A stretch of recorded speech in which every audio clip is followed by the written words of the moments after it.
Imagina a cena, 25 de março do ano 3019. Um homem de 88 anos está parado de frente para o portão negro de Mordor, com 6.000 soldados nas costas dele. O problema é que do outro lado do portão tem, no mínimo, 10 vezes isso. Talvez até mais, ninguém sabe ao certo. E ele sabe que não vai vencer. No fundo, todo mundo ali sabe. Aquilo não é uma batalha de verdade, é só uma isca. Eles foram até lá puramente para fazer barulho, para o Sauron fixar o olhar neles, enquanto duas criaturas pequenas sobem uma montanha do outro lado sem ninguém perceber. Então o portão abre e sai um mensageiro. E esse mensageiro traz 3 coisas na mão. Uma capa élfica, uma espada pequena e uma cota de malha de Mithril, a cota do Frodo. E olha, para qualquer pessoa que estivesse ali olhando para aquilo, a conclusão é uma só. O portador do anel foi pego. Ou morreu e o plano inteiro acabou. O único plano que eles tinham, aliás, porque nunca existiu um plano B. Isso nem passava pela cabeça de ninguém. E aquele homem de 88 anos olha para aquilo e vê que tudo foi em vão. E decide atacar mesmo assim. Eu quero usar agora os próximos minutos para tentar explicar como é que uma pessoa chega exatamente nesse ponto. Porque não é só coragem. Coragem a gente vê em qualquer história. É a coisa mais fácil de se escrever. E também não é aquele papo de morrer com honra, que aí aparece muito nos filmes. É um detalhe muito específico que tem nome. E que, curiosamente, já estava no nome dele desde os 2 anos de idade. Mas para entender como ele chegou nesse ponto, a gente precisa voltar muito antes dele nascer. Coisa de 1000 anos antes. E segura aí que eu prometo que isso vai fazer sentido. Gondor está sem rei há 979 anos, quando essa história começa. E o motivo disso é meio constrangedor, quando você vai olhar de perto.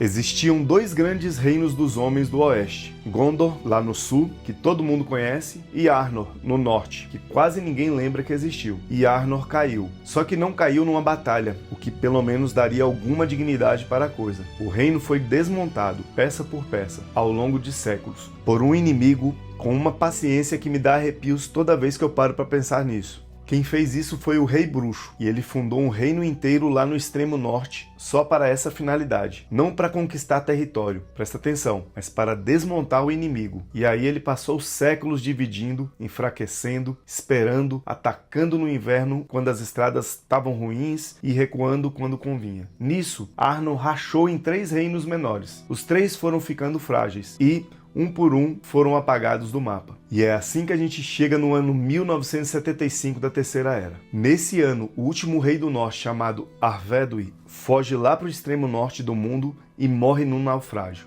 num mar congelado, levando 2 Palantir para o fundo com ele. E aqui tem um detalhe que quase ninguém te conta, e que muda completamente o jeito de ler essa história inteira. 30 anos antes de morrer, esse mesmo Arvedui tinha reivindicado o trono de Gondor, e ele tinha direito. Era descendente de Isildur, casado com a filha de um rei de Gondor, e o trono do sul estava vazio naquela hora exata. Não era um capricho, era um pedido totalmente legítimo. E Gondor disse não. Escolheram outro homem de outra linhagem e mandaram o rei do norte de volta para casa. 30 anos depois, o reino dele acabou. Então aqui presta atenção agora. Nisso, quando Aragorn apareceu em Valfenda, 1000 anos depois, dizendo que é o herdeiro dos 2 reinos, ele não está fazendo um pedido absurdo. Ele está refazendo um pedido que a família dele já tinha feito e que foi recusado por escrito. E o que foi que sobrou daquele povo depois da queda? Não sobrou reino nenhum. Sobraram os Dúnedain do norte, umas poucas centenas de pessoas sem terra, sem cidade, sem exército, sem nada.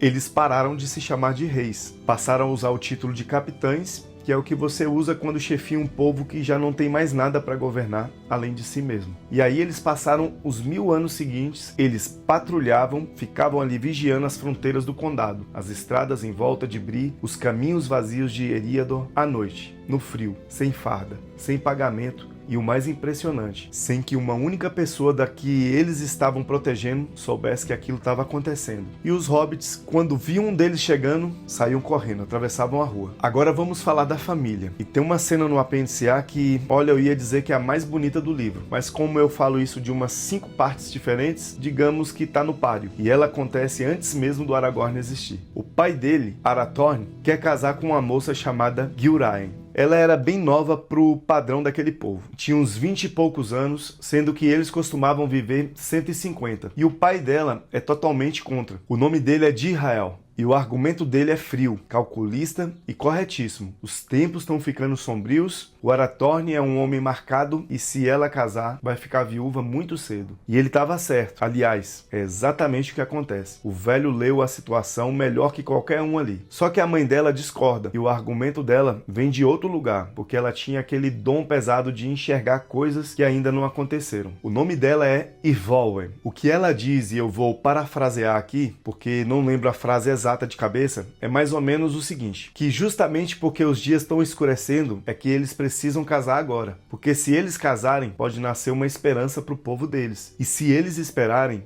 essa esperança não vai chegar enquanto essa era durar. Pode nascer uma esperança. Ela está falando de um filho que ainda não existe. E está cravando sem saber exatamente a palavra que vai virar o nome dele. Eles casam. 1 ano depois nasce o Aragorn. E 2 anos depois disso, o Arathorn toma uma flechada de orc no olho e morre. O menino tem 2 anos de idade. A viúva tem lá seus 25. Aí o Elrond manda buscar os dois e leva para Valfenda. E lá, eles tomam uma decisão que é difícil, que eu julgo ser a certa, mas que é meio dolorosa de ler. Eles escondem absolutamente tudo da criança. Não contam o nome do pai, não contam de qual linhagem ele vem, não contam que tem uma espada quebrada guardada numa sala daquela mesma casa, esperando por ele há 3.000 anos. E o motivo aqui é muito simples e gelado. Se o Sauron descobrisse que ainda tinha um herdeiro de Isildur respirando, aquele menino estaria morto em menos de 1 ano. Provavelmente em 6 meses. Então eles dão um outro nome para ele, um nome que não aponta para nada, que não denuncia coroa nenhuma, um nome comum de gente comum.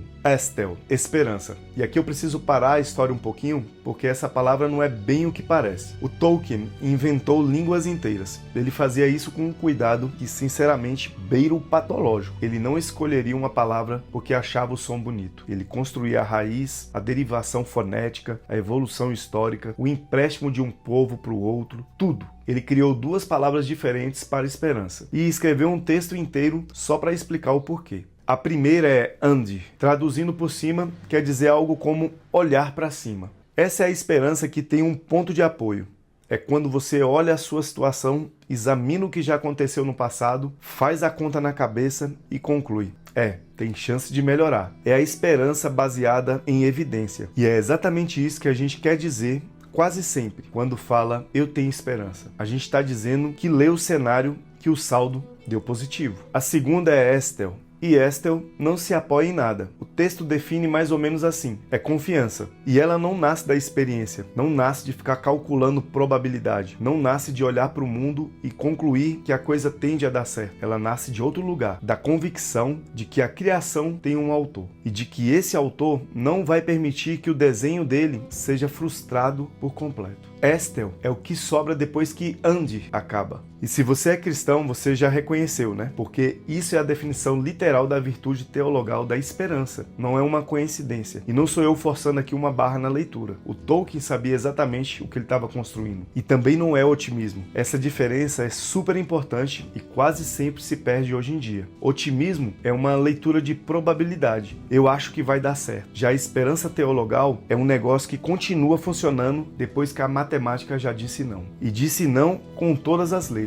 E foi exatamente esse o nome que aquela família colocou no menino de 2 anos que não tinha absolutamente nada na vida. Sem pai, sem reino, sem povo, a não ser umas centenas de andarilhos escondidos numa terra que já tinha saído do mapa. E sem o menor motivo racional para que a história dele terminasse bem. Eles não chamaram o menino de esperança porque a situação estava boa. Chamaram de esperança porque a situação era o mais puro desespero e alguém ia ter que assumir esse papel. Ele vive 20 anos nessa bolha sem saber quem é. Aí, no ano 2951, o Elrond chama o rapaz e conta tudo de uma vez só. Você é Aragorn, filho de Arathorn, herdeiro de Isildur, capitão dos Dúnedain do Norte, e coloca 2 coisas na mão dele. Os cacos da Narsil, que é a espada que cortou o anel da mão do Sauron 3.000 anos antes, e o anel de Barahir, que é a joia mais antiga nas mãos dos homens. Vinha lá da Primeira Era, tinha passado pela mão de um rei élfico e do pai do Beren, e já carregava uns 6.000 anos de história naquele momento. Pensa no absurdo da cena. O Elrond entrega isso para um rapaz de 20 anos e diz, em resumo, isso isso aqui é seu, só que você não tem reino nenhum para usar. E nesse mesmo dia, ou muito perto disso, o Aragorn já tinha caminhado pelos bosques de Valfenda cantando. E o que ele está cantando é justamente a história de Beren e Lúthien, o homem mortal que se apaixonou por uma elfa e atravessou o inferno por causa dela. E ele levanta a cabeça e tem uma mulher ali, parada entre as árvores. E ele acha que é a própria Lúthien.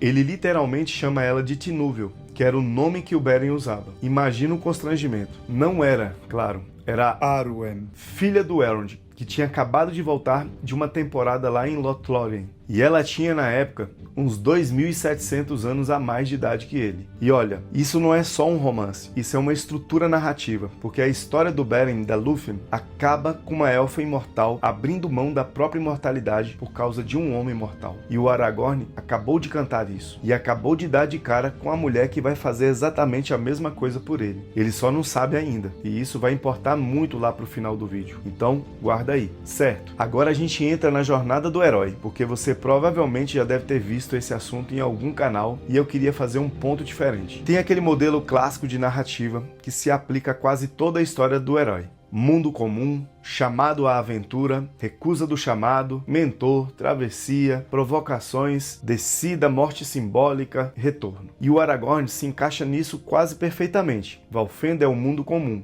Os 20 anos são o chamado. Gandalf e Elrond são os mentores. E mais pra frente tem uma descida ao mundo dos mortos que parece tirada do manual de tão certinha. Mas tem uma etapa específica em que ele quebra o modelo no meio, e é justamente a mais interessante de todas, a recusa do chamado. No padrão clássico, o herói recebe a missão e diz não. Ele foge, se acha incapaz, tenta voltar para a vida normal, e só aceita o fardo depois de apanhar bastante na vida ou de alguém morrer. O Aragorn não recusa nada, ele diz sim na mesma hora, e quem recusa ele é o mundo. Porque quando o Elrond percebe o que está acontecendo entre o rapaz e a filha dele, ele senta com Aragorn e impõe uma condição. Ele diz que a filha dele não vai casar com nenhum homem de linhagem menor que a de reis. E que o Aragorn só pode casar com ela se for rei. E não de um reino só, dos dois, Gondor e Arnor, reunificados debaixo de uma coroa só. Olha o tamanho dessa exigência. Arnor não existe mais. É mato e ruína há 1000 anos, com os guardiões dormindo no sereno em cima das pedras. E Gondor está sendo governada por uma dinastia de regentes que está muito bem satisfeita com o arranjo atual. Não pediu rei nenhum e não pretende pedir. O Elrond não disse não para o rapaz. Ele disse uma coisa mais pesada. Primeiro, reconstrói 2 civilizações. E é aqui que o modelo quebra de verdade. Porque lá no clássico, o herói recusa e o destino insiste. Aqui, ele aceita na mesma hora e o destino manda ele esperar 67 anos. E vou te falar, isso é uma provocação de outra natureza, completamente diferente. Porque é muito mais fácil você ser corajoso numa tarde do que ser paciente durante 6 décadas. Coragem, a gente aguenta na adrenalina. Paciência de 60 anos, você aguenta com o quê? Pois bem, olha o que ele faz com essas décadas. Ele some do mapa e vai trabalhar. Ele vai servir lá em Rohan, sob o rei Tenga, que é o pai do Théoden. Depois ele serve em Gondor sob o regente, que é o pai do Denethor, e sempre com nome falso. Ele se chama Thorongil, a Águia da Estrela. Ele vira capitão, ganha fama, lidera um ataque naval a Umbar que destrói boa parte da frota dos Corsários, um dos maiores feitos militares de Gondor naquele século inteiro. E aí vai embora, sem pedir promoção, sem recompensa, sem revelar nada pra ninguém. Ele só manda um recado dizendo que os outros deveres o chamam e desaparece. Agora para por um segundo aqui comigo. O herdeiro legítimo do trono de Gondor passou anos batendo continência pra gente que, pela lei, devia obediência a ele, recebendo ordem, sendo avaliado em relatório, provavelmente levando bronca de superior em algum momento, porque é assim que exército funciona em qualquer lugar e em qualquer era. E eu duvido muito que a Terra-média fosse exceção. E ele não abriu a boca pra ninguém durante anos. E ele podia ter reivindicado, é o que eu fico pensando. Ele tinha a espada, ele tinha um anel, tinha a linhagem, tinha a fama militar conquistada na mão. Provavelmente tinha até o apoio de boa parte do exército, e não o fez. Porque uma reivindicação daquelas, naquele momento, rachava Gondor no meio. E uma Gondor rachada no meio perderia a guerra que ainda estava por vir, e ele sabia muito bem disso. E tem um detalhe aqui que eu acho meio até que sombrio ao mesmo tempo. O Denethor, que era jovem na época, não gostava nem um pouco dele, tinha um ciúme absurdo. Ele percebia que o pai dele gostava mais daquele forasteiro do que dele mesmo, e não fazia a menor ideia de que estava morrendo de ciúmes do próprio rei. O Aragorn também vai para o leste e para o sul. O texto diz que ele foi até Hum e Harad, e usa uma frase que me pega toda vez, onde as estrelas são estranhas, e foi tão longe que o desenho do céu mudou. E o motivo, como o texto explica, é que ele queria entender os planos e a forma de agir dos servos do Sauron. Quer dizer, ele foi morar no meio dos inimigos por anos a fio, só para aprender como eles pensavam. No meio de tudo isso, lá no ano 2980, ele reencontra a Arwen em Lothlórien, e os dois fazem os votos numa colina chamada Carin Anroth. Ele tem 49 anos ali, e ele só vai casar aos 88. 39 anos entre a promessa e o casamento. 39. E nesse intervalo, ele continua fazendo aquele trabalho ingrato dos guardiões, dormindo no mato, comendo mal, sem usar o próprio nome, sendo olhado torto na estalagem pelas mesmas pessoas que ele estava protegendo naquela madrugada. E tem uma fala dele sobre isso, lá no Conselho de Elrond, que eu considero uma das coisas mais bonitas já escritas sobre o que é o serviço invisível. Ele está sendo tratado com desconfiança na reunião, e alguém questiona quem ele é. Aí ele responde falando do trabalho dos guardiões. Ele diz que os viajantes olham torto para eles, que os camponeses dão apelidos de escárnio, e cita ele mesmo, dizendo que é chamado de Passo Largo por um homem gordo que mora a um dia de caminhada de monstros que congelariam o coração dele, se ele ao menos soubesse que existem. E aí vem a parte que importa. Ele diz que, mesmo assim, os guardiões não gostariam que fosse diferente, que se a gente simplesmente conseguisse viver livre do medo e da preocupação, é justamente porque ela é simples, e que eles precisam ser secretos para manter as coisas assim. Precisamos ser secretos para mantê-los assim.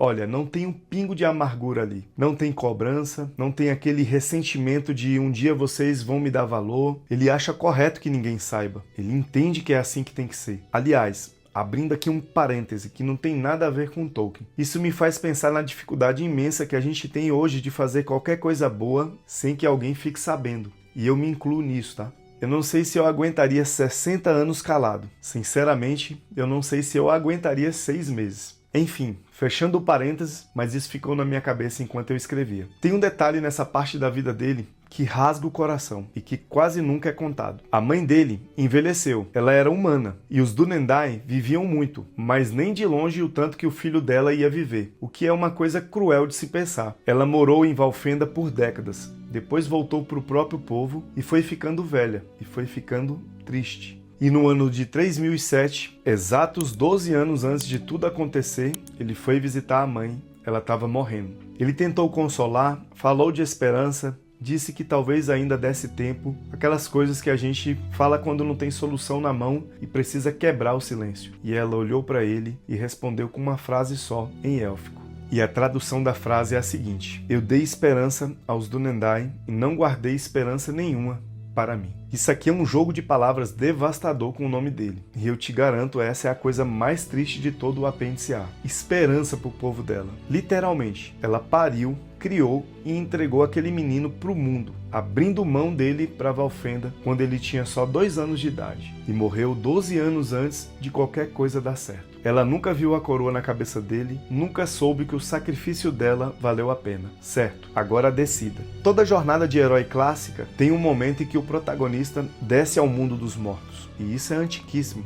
Orfeu, Odisseu, Enéas... é um dos padrões mais antigos que existem. O herói tem que entrar num lugar de onde não se volta e provar que volta. E o Tolkien era medievalista e classicista de profissão.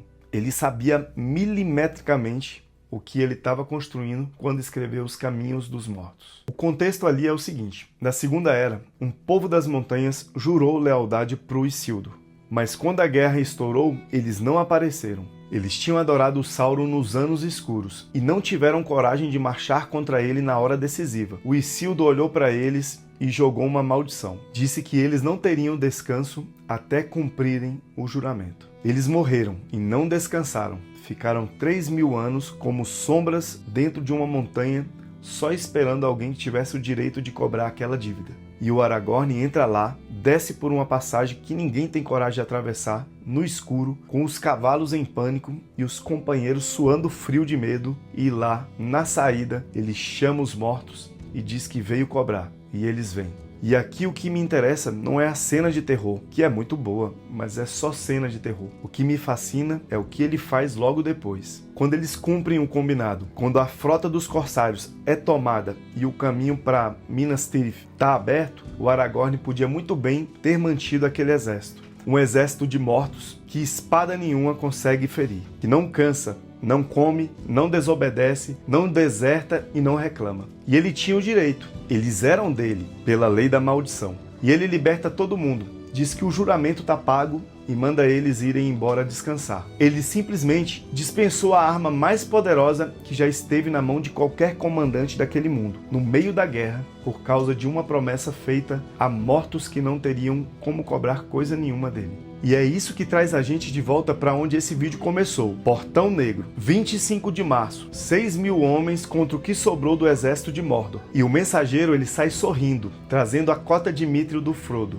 Agora eu quero que você faça um exercício. Se coloca no lugar dele por um segundo. Você tem 88 anos de idade, você passou 67 deles esperando. Você abriu mão de uma coroa que era sua, serviu disfarçado no exército que ocupava o seu trono, batendo continência para os outros e engolindo tudo calado. Atravessou uma montanha cheia de fantasmas e enterrou a sua mãe sem ter absolutamente nada para mostrar para ela. E você aguentou tudo isso apostando num plano que dependia de um único hobbit conseguir atravessar Mordor a pé, sozinho, com um anel no pescoço. E agora o inimigo tá te mostrando a roupa dele, zombando ali na sua cara. Nesse exato momento, a esperança acabou, a esperança calculada, aquela que se apoia em evidência. Ela morreu ali, na frente dele. A evidência está literalmente na mão do inimigo, sendo balançada para ele ver. E o que ele faz? Ele ataca. E é aqui que eu acho que o nome que deram para ele finalmente ganha um sentido completo. Estel.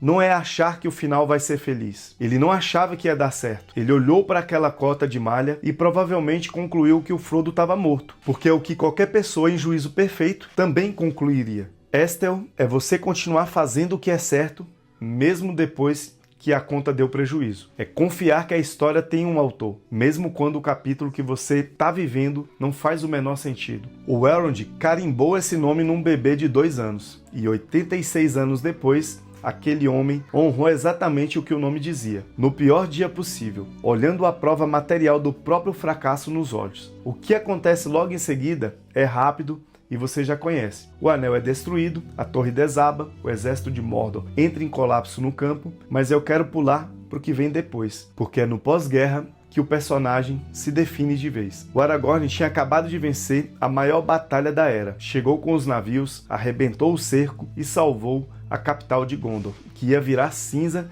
em questão de horas, e ele não entra em Minas Tirith. Ele arma a tenda do lado de fora dos muros, de propósito, porque ele pensou, se eu entrar nessa cidade como rei agora, com a linha dos regentes em aberto e o povo em choque, isso vai parecer um golpe de estado. Seria tomar o poder à força, e a vida inteira dele foi baseada em esperar para receber, não em tomar. Só que ele entra de madrugada, escondido, sem bandeira, sem anunciar para ninguém, e vai direto para o hospital militar, as casas de cura. Tem 3 pessoas morrendo lá dentro, Faramir, Elwyn e o Hobbit Merry, contaminados com uma coisa que a medicina de Gondor não faz ideia de como tratar. E os médicos estavam literalmente de mãos atadas. E o Aragorn pede para buscarem uma erva comum, Atelas, a folha de rei, uma planta que os camponeses usavam para dor de cabeça e que os médicos orgulhosos da cidade achavam que não servia para nada. Ele joga a folha na água quente, sopra o vapor em cima dos feridos e chama o nome de cada um. E os 3 acordam.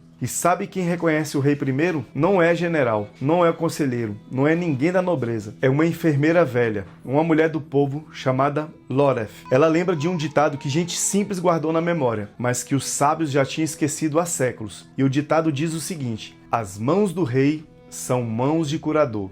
E é assim que o rei legítimo vai ser reconhecido. Percebe a estrutura disso? Gondor esperou 979 anos por um rei. E o sinal que provava quem era esse rei não era uma espada. Não era matar orcs em batalha. Não era documento de linhagem, nem selo.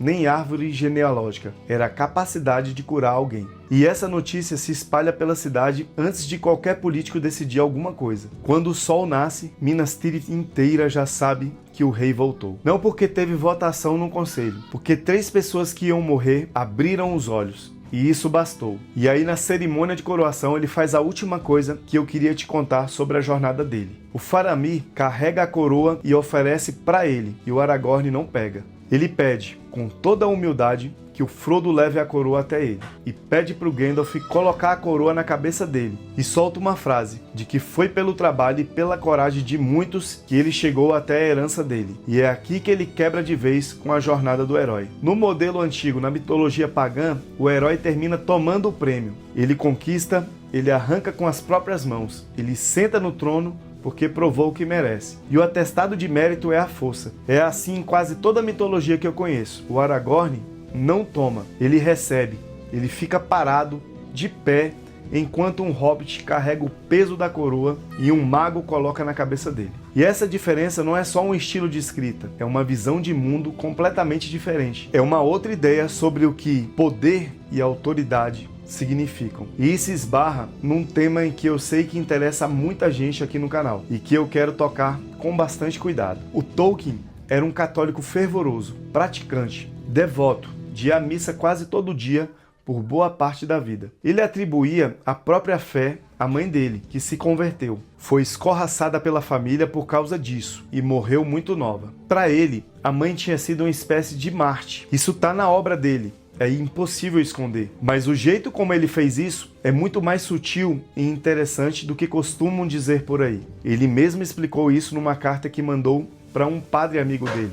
Ele confessa que O Senhor dos Anéis é uma obra fundamentalmente religiosa e católica, inconscientemente no começo e bem conscientemente na hora de revisar. Só que aí vem a explicação que quase ninguém lê. Ele diz que é exatamente por isso que ele cortou do texto final praticamente qualquer menção à religião, a culto ou à prática religiosa. Ele tirou a religião do papel porque a obra em si já é religiosa. E repare como isso é verdade. Não tem uma igreja na Terra-média inteira. Ninguém para a viagem para fazer uma oração formal. Não tem sacerdote, não tem templo. O único templo religioso que é citado na história toda é o que Sauron manda construir em Númenor para adorar o Morgoth. Olha a ironia disso. Ele explica que o motivo disso é que o aspecto religioso foi absorvido na história e no simbolismo. Absorvido. Essa palavra destrava a genialidade da obra. Isso significa que você não vai achar o cristianismo no Aragorn, procurando um paralelo óbvio onde ele seja Jesus. Isso seria alegoria, e o Tolkien odiava alegorias. Ele escreveu isso no prefácio do livro, e é até engraçado ler, porque ele soa meio ríspido, tipo aquele professor que já respondeu a mesma pergunta 50 vezes. Você acha a religião em outro lugar, naquilo que aquele mundo entende por força. E o que é força na Terra-média? É a piedade de um hobbit com um monstro miserável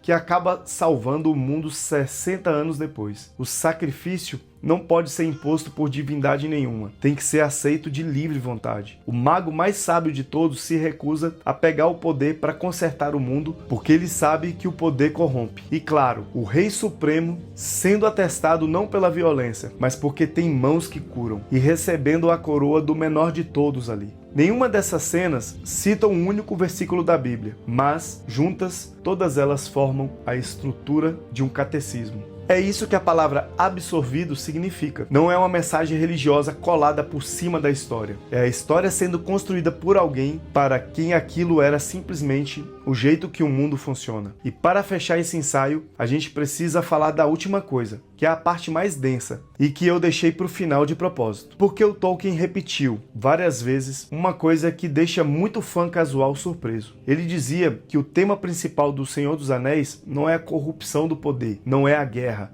não é o anel, não é a luta do bem contra o mal. O tema central é a morte e a imortalidade. E na cosmologia desse universo, isso funciona de um jeito muito específico. E eu preciso te explicar isso antes da gente chegar no leito de morte do Aragorn. Os elfos são imortais. Isso quer dizer que eles estão presos aos círculos do mundo. Enquanto o mundo físico durar, eles não podem sair dele. Já os homens morrem. E, na mitologia do Tolkien, a morte não é um castigo divino. A morte é um presente. O texto chama isso de o dom dos homens. A morte é o bilhete de saída. É o que permite que a alma humana deixe os limites do mundo e vá para um plano de existência que nem os deuses conhecem. No Silmarillion tem uma frase que eu acho impressionante. O texto diz que no fim dos tempos, até os seres imortais vão sentir inveja desse dom. Mas aí veio o Morgoth, o grande mal daquele universo, e ele passou era sussurrando mentiras no ouvido dos humanos, distorcendo o jeito que eles viam a própria mortalidade, até o ponto que os homens pararam de enxergar o dom e passaram a enxergar uma maldição, até chamarem de a perdição dos homens. O medo se instalou. E foi exatamente por causa desse medo que a ilha de Númenor afundou. Os Númenóreanos viviam 300 anos. Eles eram o ápice da civilização humana. E os reis antigos de lá tinham um costume magnífico. Quando sentiam que a vida estava completa e o dever estava cumprido, eles deitavam na cama e devolviam a vida por vontade própria. Eles entregavam o dom de volta. Guarda isso com você. Númenor não caiu por ambição de poder. Númenor afundou por pânico de morrer. E com isso em mente a gente chega no último ato do rei Aragorn. Ele reinou por 122 anos. Reunificou os dois reinos. Um feito que ninguém achava possível. Casou com a Arwen, que abriu mão da eternidade e nunca mais pôde ver o próprio pai. Encontrou e plantou uma muda da árvore branca, escondida numa montanha onde ninguém ia pensar em procurar. E ele fez uma jogada política que eu acho linda. Ele assinou um decreto proibindo terminantemente que homens entrassem nas fronteiras do condado. Transformou aquela terra numa reserva protegida pela Coroa do Norte. O mesmo homem que os hobbits achavam que era um estranho perigoso lá no começo, garantiu que a paz deles nunca mais fosse perturbada. E eles passaram a vida sem entender direito o custo de sangue que pagou por essa paz. E quando ele chega aos 210 anos de idade, ele se deita. Ele não ficou doente, não morreu em batalha. Ele escolheu a hora, que é aquele costume antigo de Númenor que os reis tinham perdido e que ele está retomando ali, sozinho. 1000 e tantos anos depois, ele entrega a coroa para o filho, se despede, ele se prepara para ir, enquanto ainda tem controle de si mesmo. E Arwen pede para ele ficar só mais um pouco. Ela, que tinha rasgado o ingresso da imortalidade por causa dele e que estava vendo a conta daquela escolha chegar na porta. E ele, sereno, explica. Diz que recebeu não só uma vida 3 vezes mais longa que a dos outros homens, mas também a graça divina de partir no momento em que quisesse e de devolver o dom. Devolver o dom. Ele usa a exata palavra que a sociedade de Númenor esqueceu. E aí acontece a coisa que eu acho mais impressionante desse trecho todo, e que a gente vê pouquíssima gente comentando. A Arwen responde, e o que ela diz é mais ou menos assim, que só naquele exato momento ela entendeu a história do povo dele, e a queda deles. Que a vida inteira ela os desprezava como tolos perversos, e que agora finalmente ela tem pena. Porque se aquilo é mesmo o dom do único aos homens, como os Eldar dizem, é um dom muito amargo de se receber. Pensa no peso disso. Uma elfa de quase 3.000 anos quase passou a vida inteira julgando os Númenóreanos por terem medo da morte. Entende a fraqueza deles no exato instante em que ela mesma tem que encarar o abismo. Ela não diz que os elfos estavam errados sobre o dom. Ela diz que agora entende o porquê de os humanos não conseguirem aceitar. E o Tolkien podia muito bem ter parado aí, podia ter deixado a cena piedosa, o rei morrendo em paz e todo mundo consolado, mas não deixou. Ele colocou a dúvida teológica na boca da pessoa que pagou mais caro por aquilo tudo e deixou a dúvida lá, sem resolver. Ele diz que eles não devem ser derrotados na prova final, eles que outrora renunciaram à sombra e ao anel. E repara no que ele está fazendo com essa resposta. Ele está dizendo: não vamos fraquejar agora do jeito que Númenor fraquejou. Não no nosso último teste. Não depois de tudo. E aí ele diz que eles devem partir em tristeza, mas não em desespero. E então vem a frase, que eles não estão presos para sempre aos círculos do mundo. E que além deles há mais do que memória. Além dos círculos do mundo, há mais do que memória. Uma coisa dita dentro de uma obra que não tem religião nenhuma, por um personagem que nunca ajoelhou para rezar em cena, e que condensa a esperança cristã inteira em 12 palavras. E não é um consolo fácil, repara bem, ele não passa a mão na cabeça dizendo que vai ficar tudo bem, ele está morrendo, ela vai ficar viúva, e ele diz explicitamente que é para partirem em tristeza mesmo. O luto fica, só que não em desespero, porque isso aqui não é o fim da linha. e aí ele adormece. E a última palavra que ela sussurra para ele não é Elessa, não é meu rei, não é meu senhor, não é nenhum dos títulos que ele passou 87 anos lutando para conquistar. Ela chama ele pelo apelido de menino, Estel, Esperança. O homem recebeu esse nome aos 2 anos de idade, quando ele não tinha nada. E quando ninguém no mundo inteiro tinha motivo nenhum para esperar qualquer coisa dele. E a última coisa que ele ouve nesta vida é a mulher que ele ama, chamando ele assim. A Arwen viveu mais 1 ano. Ela saiu de Minas Tirith e foi sozinha para Lothlórien. A floresta já estava vazia, os elfos já tinham ido embora, as árvores estavam caindo e não tinha mais absolutamente ninguém lá. E ela subiu até a mesma colina onde os dois tinham se comprometido, 71 anos depois de conseguirem casar, e deitou ali. Eu não sei muito bem como fechar esse vídeo, para ser bem honesto com vocês. O tom desse vídeo é bem diferente dos outros que eu faço aqui. E eu demorei bem mais para bater o martelo no texto do que eu costumo demorar. Reescrevi esse final umas 3 vezes e ainda não sei se acertei. Então, eu vou só fazer uma pergunta e eu vou ficar quieto lendo vocês. Se você já teve que segurar um barco afundando sozinho num período em que não existia motivo racional nenhum para acreditar que ia dar certo, e eu acho que quase todo mundo já viveu isso, de um jeito ou de outro. Me conta como foi, só comenta e eu vou ler aqui nos comentários. Não se esqueça de se inscrever no canal, deixar um joinha e ativar o sininho para não perder nenhuma notificação dos novos vídeos. Na Maria, que as estrelas brilhem sobre o seu rosto.